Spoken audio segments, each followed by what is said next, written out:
নমস্কার, সবাই কেমন আছো? চলে আসলাম আবার আজকে নতুন করে আর একটা রেসিপি নিয়ে। ভাবলাম শীতের পিঠে বানাবো, তা কী দিয়ে কী করবো। সুজি দিয়ে চালের গুঁড়ো দিয়ে ঢক করে এক রকমের পিঠে বানাই ফেলাই দিই। তা দেখি কিরাম কি হয়, আর তোমরাও সাথে থাকো। উষ্ণ গরম জল দিয়ে দিলাম, ওর মধ্যে খানিকটা জলটা অল্প অল্প করে দিচ্ছি, যদি লাগে পরে আবার দিবানে। বেশি জল লাগবে না, এই যে এরকম করেছি, এর থেকে আর বেশি জল লাগবে না। এবার এইটা যদি আবার রেস্টে রেখে দিলে তখন আবার আর একটু জলটা নিয়ে নেবে, নিলে সেইটাই আবার ঠিক মাপ। তাই দেখো এই পাশে দুধ জ্বালাই নিয়েছি, দুধের মধ্যে দিয়ে দিলাম রসগোল্লার রস ছিল, তা বললাম ফেলাই না দিয়ে তা কাজে লাগাই ফেলি।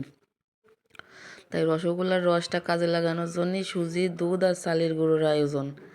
তাই এই যে দিয়ে দিলাম ওর মধ্যে সেই তেজপাতা দিয়ে, এবার আছে দুধটা ভালো করে উঠোইয়ে ভালো করে একটু ফুটোয় নিচ্ছি, যাতে তেজপাতার ঘ্রাণটা দুধের মধ্যে, দুধের আঁশ দিয়ে পায়েস দিয়ে গা দিয়ে সব জায়গাতে মাইয়ে যায় কায়দা মতন।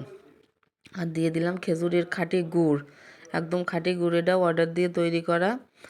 এবার দুধটা সরাই রাখলাম, ভালো মতো জাল দিয়ে গেছে। এবার দিয়ে দিলাম কড়াইতে খানিক সাদা তেল দিয়ে, এই যে 15 মিনিট পরে আসলাম, এই দেখো আমার সেই সুজি তারপরে চালের গুঁড়োর যে মিশ্রণটা দেখো একটু আগের চেয়ে ঘন হয়ে গেছে, সুজিটা টানিয়ে এনেছে, ওই জলটা নিয়ে এনেছে।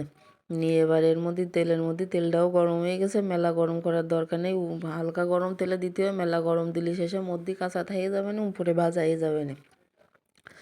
অল্প গরমে দিয়ে হালকা করে ভেজে নিতে হবে। এই দেখো দিচ্ছি একটা করে, আর চামচখান বারবার দিয়ে নিয়ে যদি দেওয়া হয় তাহলে একটা ভালো একটা শেপে আসে।